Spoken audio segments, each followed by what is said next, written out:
In a race against time, the competition never sleeps. The clock never stops. And the green flag waits for no one.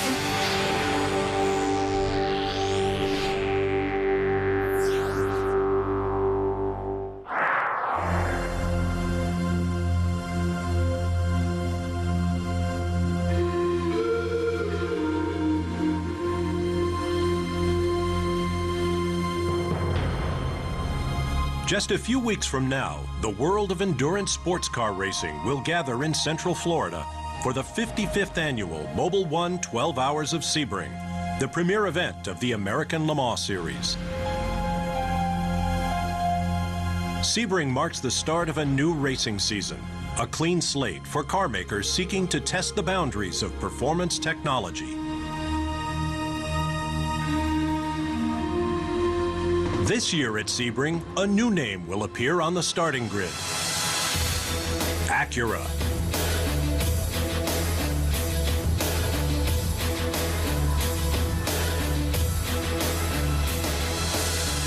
Just 11 months ago, in a stunning announcement at the New York Auto Show, Acura unveiled a new prototype sports car slated to compete in the American Le Mans Series. Acura is stepping into the upper echelons of the series, where the rules for prototype sports cars allow manufacturers to develop innovations in performance technology. Preparations for racing at this level of motorsports are usually measured in years, not months. But with just 11 months to go before Sebring, Acura and its HPD performance development arm needed to put their ambitious factory race effort into overdrive.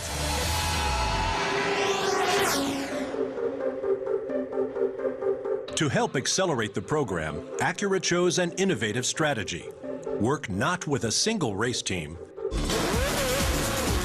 but with 3 separate teams. At Sebring, in just a few weeks' time, all 3 Acura teams will face off against the defending P2 class champion, the Porsche RS Spyders of Penske Racing.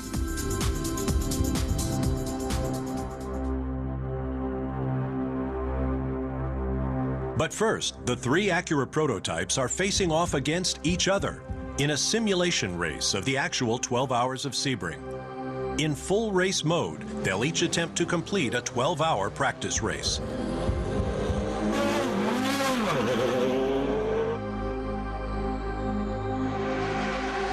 It's the last test before the Sebring debut, the final stage of preparation for a racing program that just 11 months ago existed only on paper.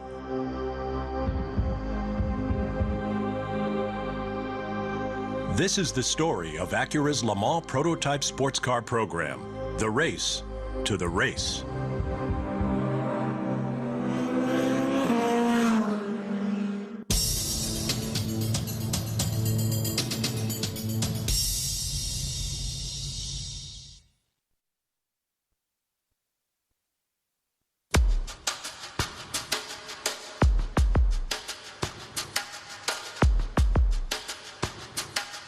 Yeah, it may look strange from the outside to have 3 teams with a single car each, you know, but a lot of thought went into the program in the early days of exactly how we were going to approach this series and how could we best develop as a company and understand this style of racing. You know, Honda has a very rich culture in racing, particularly open-wheel racing, but in this kind of sports car endurance racing, we have very limited knowledge.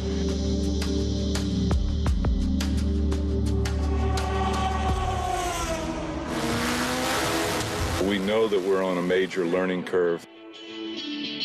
And in order to accelerate our learning, we chose to take the approach that we have. We've got 3 teams and 3 cars. Looking first at the Fernandez team, they're using a Lola chassis. The Lola chassis has been in competition for over a year now. It's proven to be reliable. It's proven to be very competitive.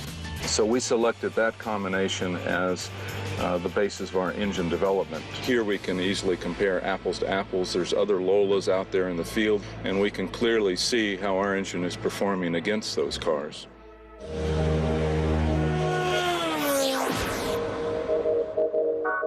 Acura's race engine is a 3.4-liter aluminum alloy V8. The first completely designed and developed in-house by Acura's race partner, HPD. Well, with the 3 teams that we have, we can actually use them to work together and in parallel for engine development. We have one car that is solely focused on engine development, and that car's purpose is to take that new information and to look at it and to run it on track first, knowing that there is potentially a higher level of risk. Everything that we find that works, we would then distribute across to the other 2 cars. Uniquely with this project, we're going beyond just the engine development, which has been kind of our territory in the past, and expanding that into the chassis, the drivetrain, and the entire chassis itself. To work on that side of the program, we've set ourselves up in this relationship with Highcroft Racing. Well, we had heard that Acura was going to be entering the ALMS after the announcement they made at the New York Auto Show.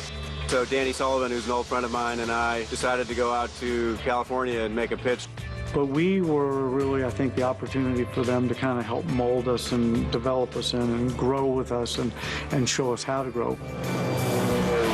Highcroft, being young and flexible, is welcoming our thoughts and our ideas and allow us to experiment in the chassis side of the picture. And then you've got Andretti Green Racing, a team that we have years of experience with. We as a team are in a racing business, and we're specifically an IndyCar team, that we wanted to branch out into other types of racing. So we were starting the search, and then Acura came to us and said that they wanted to get into the ALMS program. We thought, well, that's perfect. Well, certainly with Acura announcing their program only 11 months ago, before the first race, it's a huge challenge to take on. We had a great group of drivers involved in the IndyCar side. It was just a natural fit. Basically, they're the team that will get kind of the benefits of both of the other programs. From an engine point of view, they'll get the latest developments from the Fernandez program. On the chassis side, they'll get the latest developments from the Highcroft Garage program.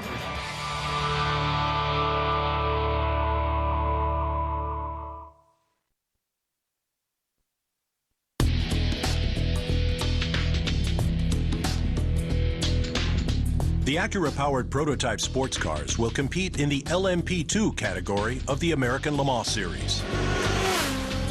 The so-called P2 cars are 2-seat open cockpit racing machines with over 500 horsepower and top speeds approaching 200 miles per hour. This is the Highcroft Racing 2007 Acura Garage LC75 race car.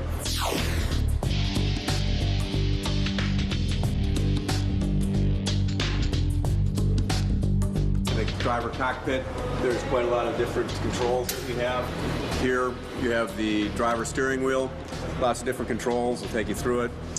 Drinks bottle to help us keep hydrated during the race. Push to talk, which is the radio for communications to the car in the pit. Overtake button, that's when everybody likes to push. Flashing for the headlights so that we can let the cars that we're overtaking know that we're coming. On the back side, we have the paddle shift. Right side is for going up through the gears, left side is going down through the gears, so the driver never has to take his hands off the wheel. Just a few milliseconds to actually go up and down through the gears. See the very sculpted aerodynamic shape of the car. The most prominent feature perhaps is the louvers on the wheel arches. This is designed to help suck the air out of the wheel arches and create downforce. Sebring can get very dark at night. Very high-powered lights. During the day, we'll run one set of lights, and at night we'll run both sets. You'll see additional winglets and gurney flaps and flip-ups and various other things to help create downforce on the rear. The less drag you have, the more quickly you'll go in a straight line, but the more downforce you have, the quicker you can go through the corners.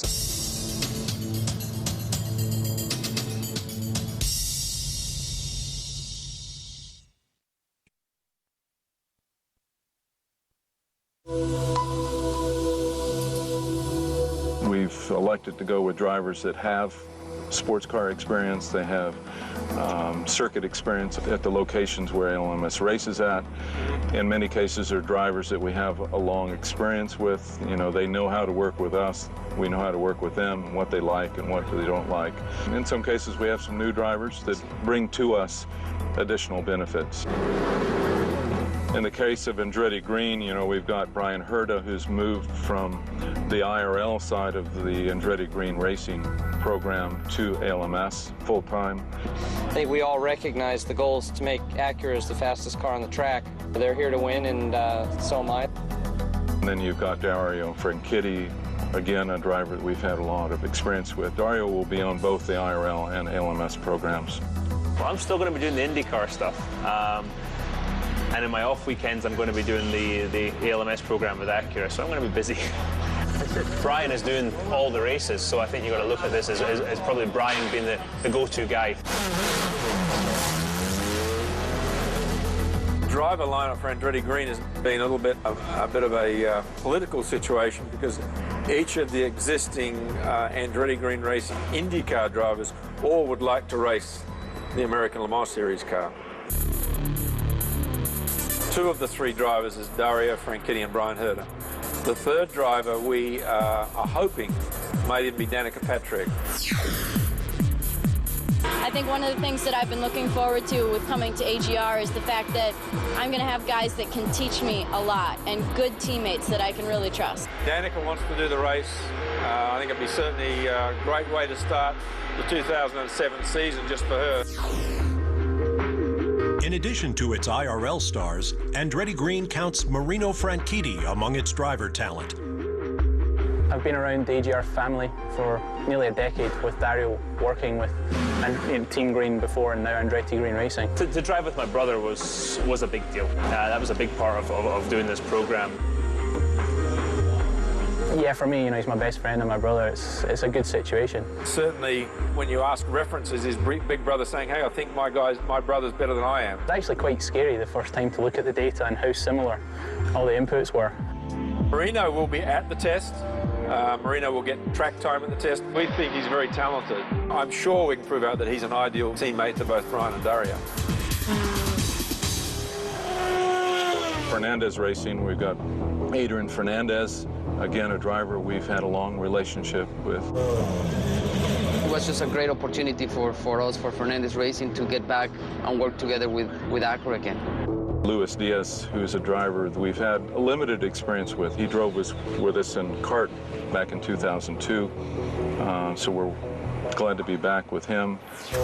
In addition to Duncan Dayton, who's a driver and owner with a Highcroft team, we have Stefan Johansson, who came to us from Formula One and is a two-time winner here in Sebring.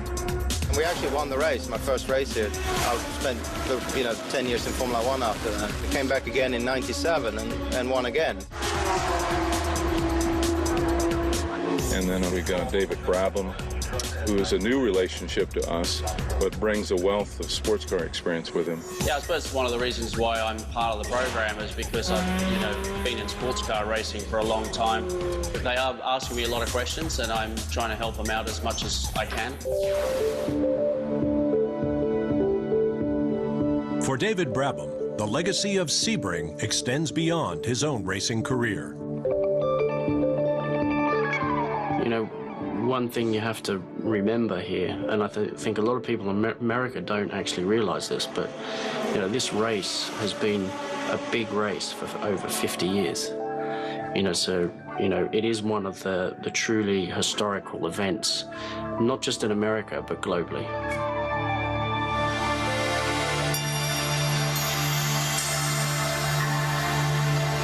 I've been racing here for over 10 years, so I have quite a lot of history here, but I feel like I'm entering into a new chapter with this Highcroft Acura program, P2. I've never been in P2 before, so you know, it's a whole new world in a sense, which makes it so much fun. It makes it so interesting to be able to have been here for so long, but feel so fresh about a new program. It's pretty neat.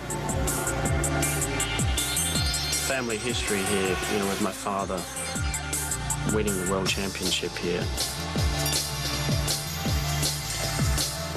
And we can't forget also that my two brothers, Jeff and Gary, raced together here and won the race. It's now my turn. The first test involving all three teams takes place in late November at Homestead, Florida. With the Sebring debut 15 weeks away, Acura and HPD have a clear goal for this two-day closed test. Put 1,000 miles on each car and establish a baseline of performance and reliability. We're looking forward to a lot of good driving over these next 2 days to get a lot of valuable input from those drivers. Our engineers can understand what they like and don't like about both the engine and the chassis. There's a lot of work to do, a lot of development with a big program and a new program like this.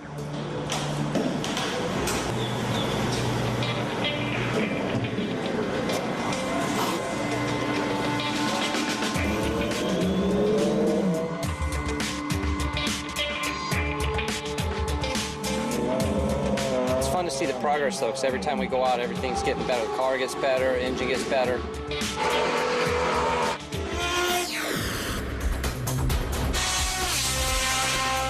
I haven't been in one of these cars for 2 years, so it took a while just to get the feel for everything again, but it didn't take too long. We had some little issues with the setup, which we worked on all the way through the day. Towards the end of the day, we got it running, you know, not perfectly, but certainly we made a lot of progress.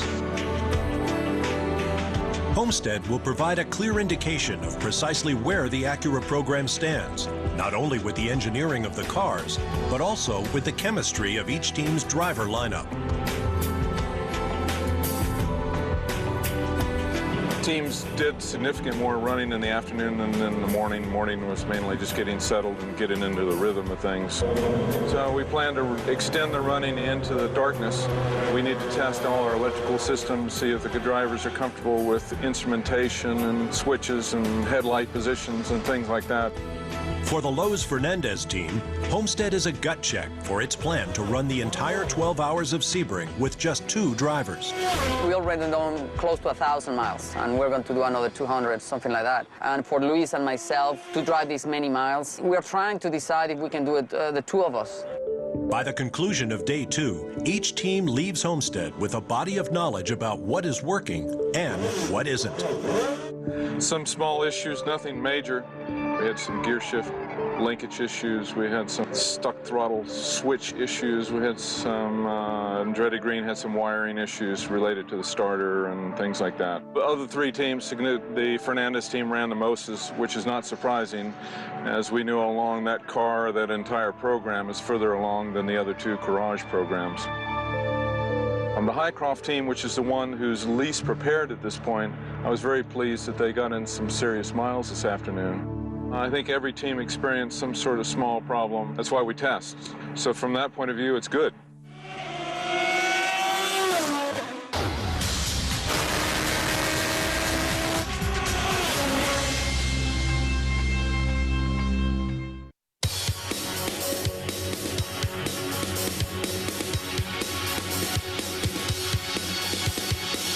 We're very lucky to have one of our key drivers in the program, Brian Herta, lives here. So it's very convenient for him to come over and meet with our engineers and discuss what he's experienced at the track. Right when I'm trying to get down into 3rd and 2nd gear and I'm braking really hard, I'm close to locking the wheels. Sometimes if I'm close to lockup and I select a downshift, it won't give it to me. Our drivers are of a very high caliber, and the feedback they give us is incredibly accurate. We know if the driver says, there is an engine hesitation here, I've got wheel spin here, I've got this throttle response here. You can go through your data and you can find it. That's why I say we're, 95%. It's not 100% yet, but, hopefully the changes that you guys have been able to work on between the last test and this next one will get us that last 5% we need.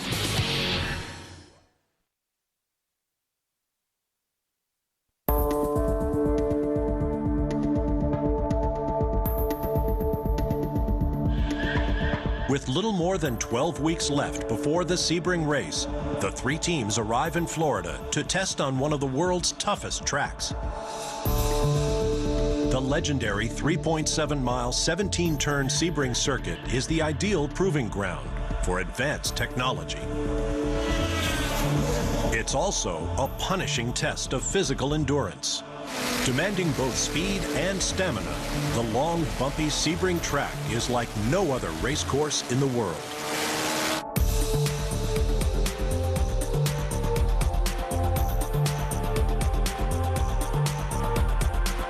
This is the first time I've been on the full course at Sebring, and it's a fairly intimidating track with some really quick corners.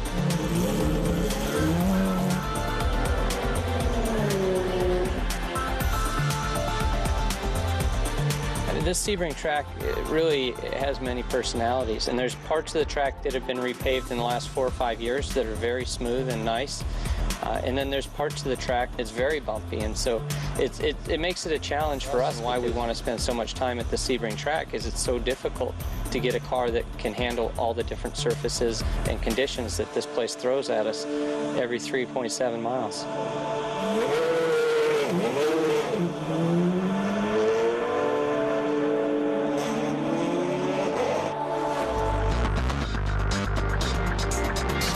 First corner and the last corner very bumpy, and it's such a wide open track as well. It's very difficult to pick your line, so I've been really getting used to that for the first sort of 5 or 10 laps there.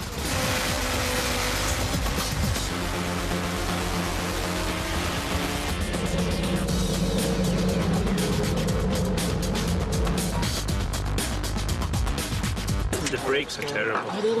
I mean, a couple of problems with the cars over the bumps this morning, in turn 1 in particular.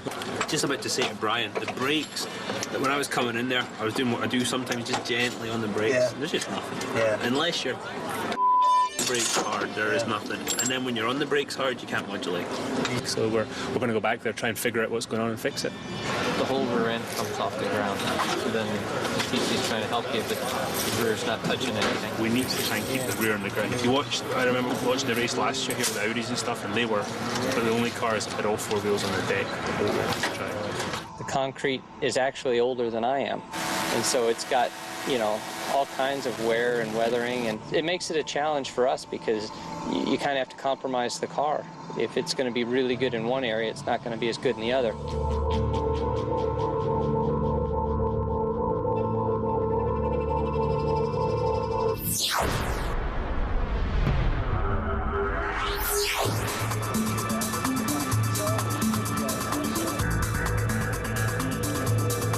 Highcroft Racing soon experiences an issue with the chassis.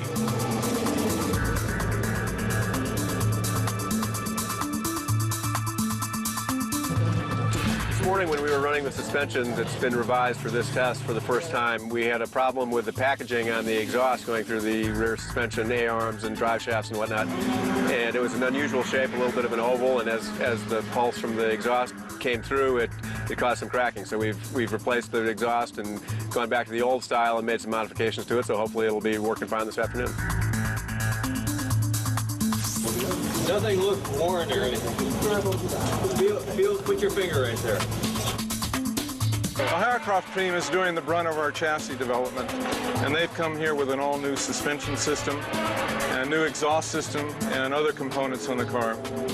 Unfortunately, we had some significant failures, which is why you test. So it's all good information, but it's resulted in a lot of downtime for the team.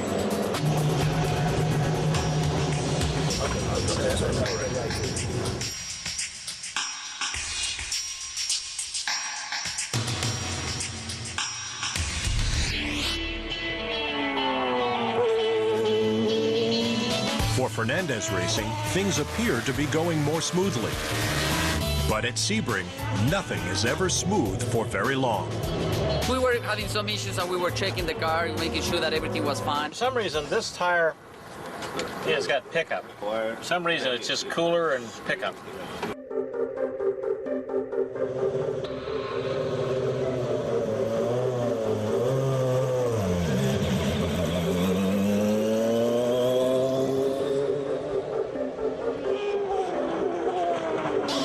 was behind one of the other Lola P2s, I think.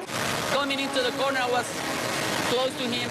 You know, it caught me out a little bit, and I lifted.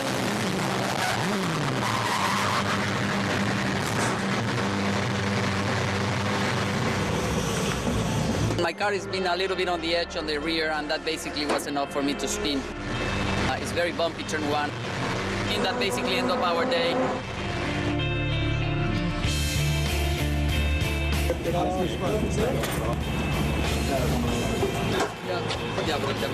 we have a spare one of these? You know, I suppose it's a good experience for the race, so I don't have to do that again.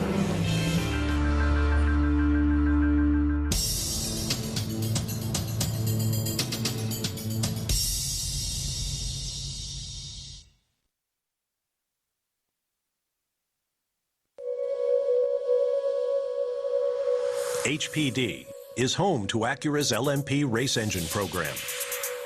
This is where 9 engines are being assembled and tested for Sebring, 3 of them designated as spares.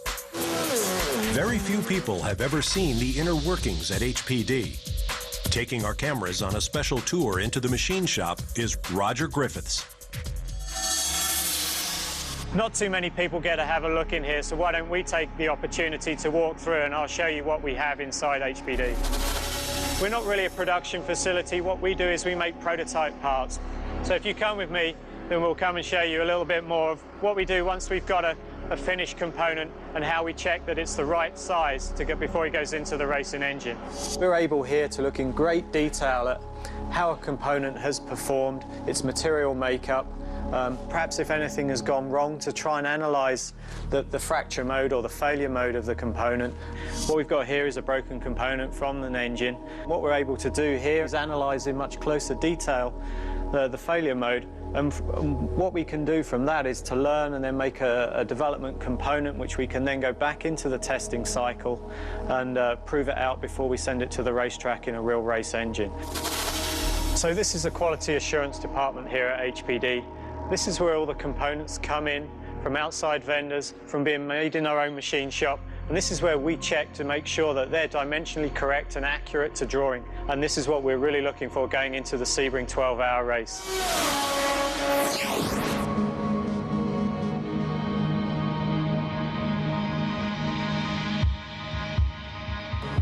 Okay, here we are in the test cell area at Honda Performance Development, and we're pretty nervous here with the speed guys being here with the cameras. We don't normally allow visitors, let alone people with cameras, in here. So what we're going to do now is going to take an engine through its paces round a lap of Sebring. So you'll get a quick chance to see how this engine performs on the test cell before it goes out to the racetrack. Okay, so we have the engine running here on the dyno, and we're just about to start a lap of Sebring. Now you can hear the engines going up to 5,000 RPM as it's just in preparation for the start of the circuit simulation. So you can hear the engine speed building, and the car's going to start going up through the gears now. This is a simulation of Sebring, and this is what the engine goes through, and this is just a part of the lap. You can hear the engine running up through the hard right on turn 13, and now down the Flying Fortress straight, approaching Bishop Bend, through Bishop, down into turn 15, and then braking hard, bringing the engine down as we approach turn 16 here, Le Mans Curve. And now you'll hear the driver, the dyno, come on the throttle as we come all the way down the back straight, all the way up through the gears into top gear, 6th gear, and you hear the engine just sit there as it comes down the back straight into the final turn, turn 17, probably the bumpiest turn on the racetrack, accelerating out through turn 17 and back down the start-finish straight for completion of another lap of Sebring. So this is a true representation of what is happening out there on the track.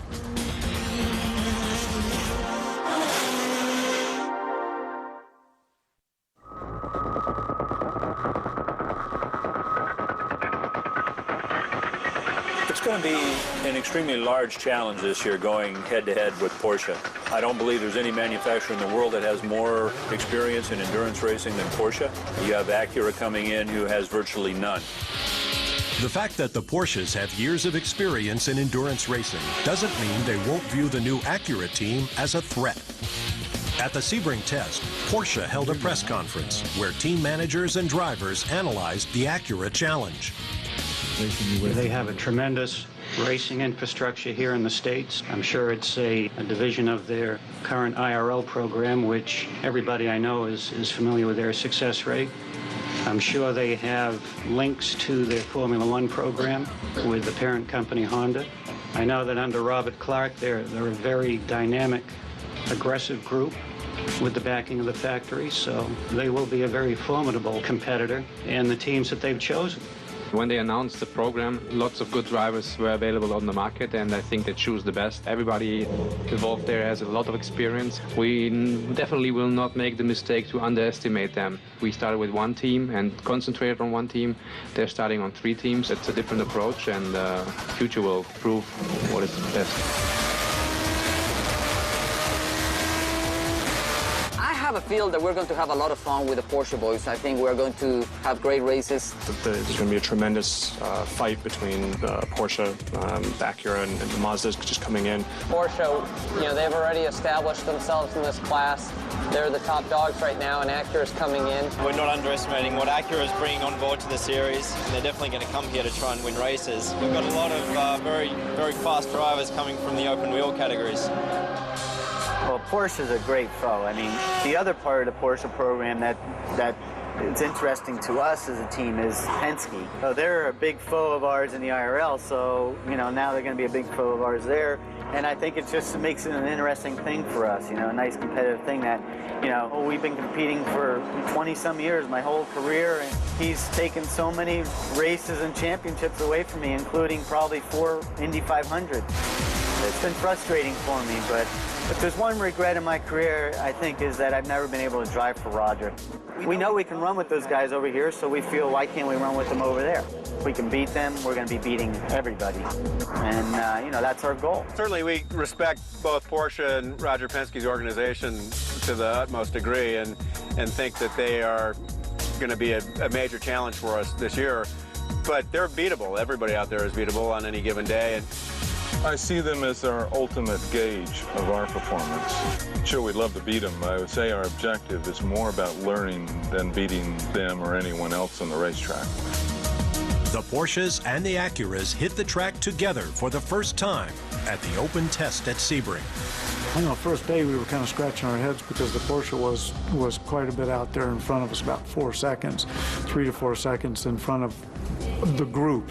Over the course of the test, we've seen Acura creep up, and there's no reason to think either of us are going to let our guard down. By the end of the 3rd day, we were knocking at their door. I think it's going to be extremely tight between the Dyson entry, the Penske entry on the Porsche side, the 3 Acura deals. There's a lot of rivalry, a lot of intense competition, and it's just great.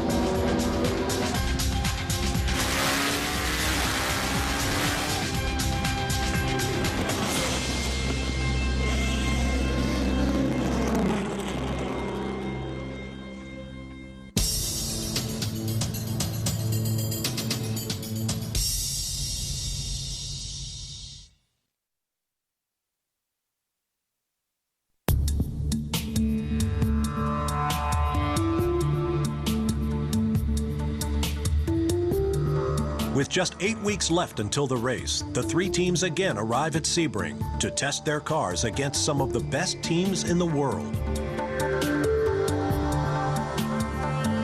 The Acura program will reveal its progress publicly for the first time.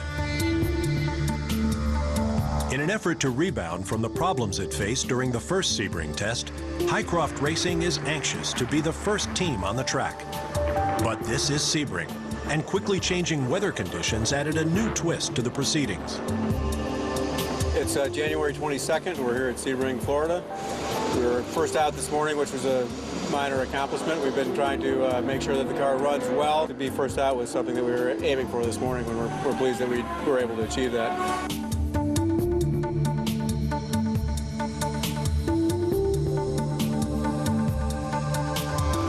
If it dries out, they're going to go up. Yeah, we'll just do what we can. Maybe we. 1, 2, 3. Give me some.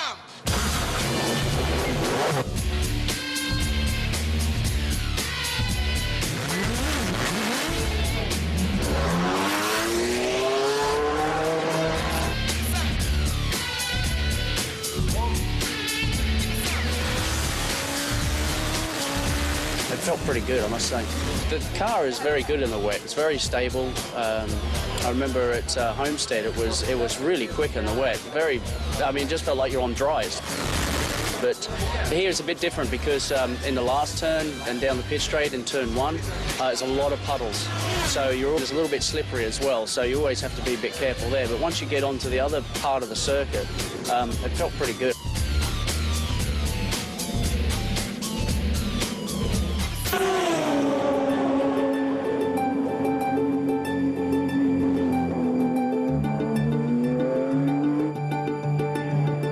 We've still got to establish the driver lineup, and one of the challenges is to see if we can get into driver seat changes with the 3 different size drivers. Which is why I'm here to see if I fit, so literally fit in the car.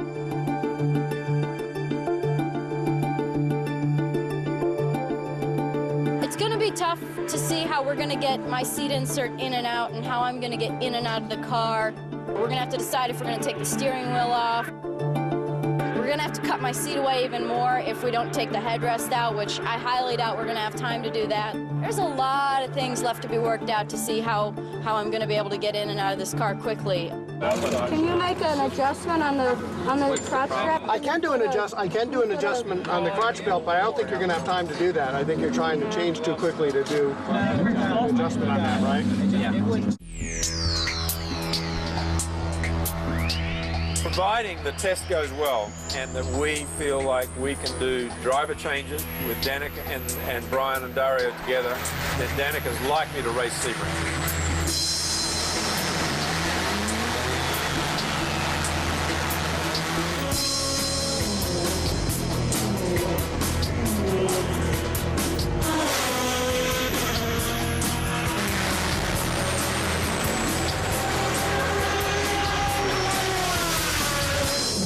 With the issues regarding Danica Patrick's seating position a lingering concern, Andretti Green leaves the second Sebring test with its driver lineup still not finalized.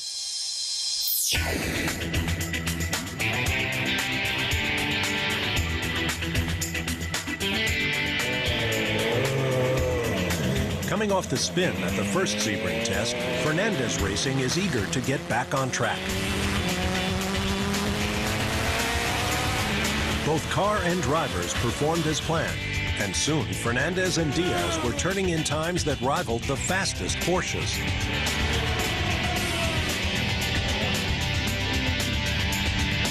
There's some updates on the car that are coming, so we should be in good shape. We made some changes through overnight last night, and feels that the car is responding very well. We're pretty happy. I think if we can keep working like this and be racing for the first place.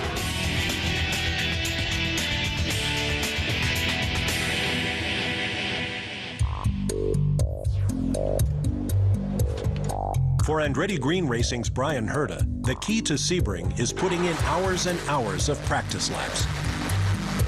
The very first time I ever drove an Indy car was at this track, and that was some 15 years ago almost. Okay, let me take you along for a lap of Sebring.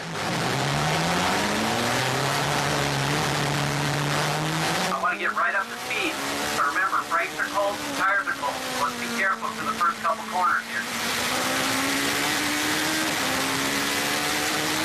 Place is sure bumpy. First brake zone. Bring the brakes up to temperature. I never feel like I get turn 6 right. I'm always struggling through here. That one was pretty good though. Up through the gears, the upshift feels good, but I think they can still be faster. We're gonna have to work on that. I brake and downshift from 5th all the way to 1st gear here in about 250 feet. It happens quick.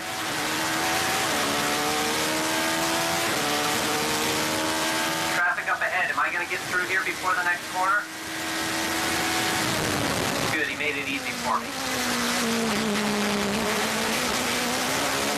Coming up to turn 13 now. This is the toughest corner on the track for me. It's so bumpy under braking here. It's hard for me to get my braking right, get my downshift done.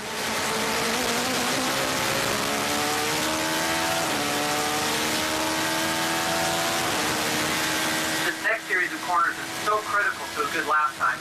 Man, I got traffic to deal with. That Ferrari up ahead is going to be trouble. I know it. Okay, I'm going to try and slip. I can't make it. He just cut me off. All right, I'm going to have to get my momentum back up. This is the longest straightaway on the track. Accelerating all the way through the gears.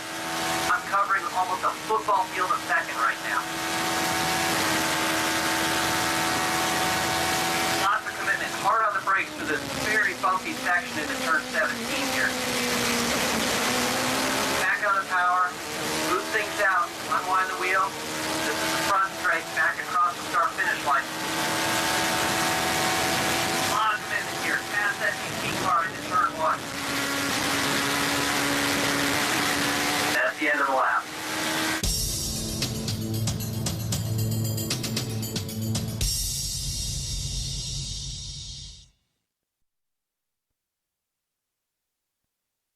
After 10.5 months of testing, Acura faces one last major hurdle, a 12-hour simulation race at Sebring, complete with pit stops and officiated by IMSA personnel. But as they head to the starting line, there have been some major changes, especially with the chassis. It's very exciting for us because it's the first running of the new Acura ARX-01A, a very significant day for the whole program. And there have been changes in the driver lineup too. We were intending having Danica Patrick race the 12 hours of Sebring, and it ended up becoming a bit of a safety issue for us in the driver fit in the race car. Danica, as we know, a little shorter than the other two drivers in Brian and Dario. There's certain rules and regulations about padding and safety issues which you just don't want to push. In the end, Danica Patrick is out, and Andretti Green veteran Tony Kanaan is chosen as the team's third driver for Sebring. Well, Dario definitely told me to go have fun when he strapped me in, and just told me to do what I know what to do. After 6 hours of racing with no major problems, all of the teams are feeling very positive, including AGR's backup driver Marino Franchitti, who can't wait to get behind the wheel. Yeah, I'm running the Acura LMP2 tomorrow. So I wasn't involved in the test today, and they asked me to drive the Acura TL Type S for the safety car, and it's a pleasure. But daytime driving is one thing. Night racing is a whole different world. It gets dark and there's no light, so the less you see, the faster you go. Each new punishing lap adds to the stress on the Acura prototypes. And this is a very different form of racing because it captures the durability, the longer-term aspects of this race.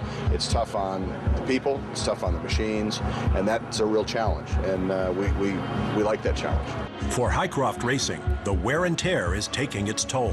They had some shifting difficulties which kind of sorted themselves out in the first 10, 15 laps, and they were running strong until the gearbox started to overheat, and what ultimately put them out at the end of the day was an alternator failure. But even the darkest cloud can have a silver lining.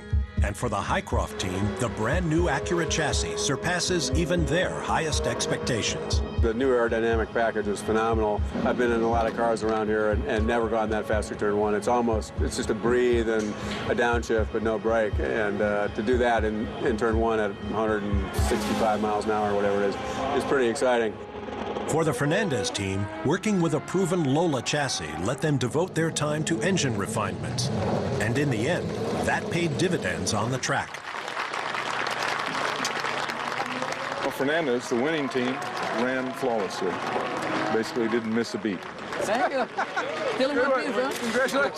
Congratulations. A great accomplishment for everybody at Fernandez Racing. But while Fernandez Racing was smelling the roses, after 10 hours, the Andretti Green team was smelling smoke. I felt something was wrong with the car on the last lap when I came in, and obviously when I got into the back straightaway, I saw a big flame on the back of the car, basically we were on fire, so I came in, shut the engine off because I didn't want to burn the car to the ground, so We don't know what happened. It's a shame because I think we're pretty fast. We had a pretty good pace, and you know, it's good that things are happening now, so it won't happen in a couple weeks.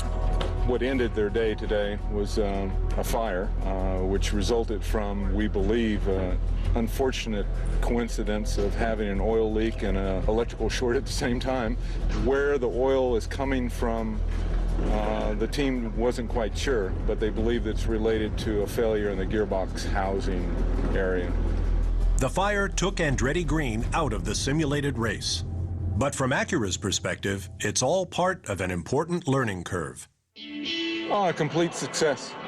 Even though it was full of all kinds of issues, we really couldn't have had a bad result.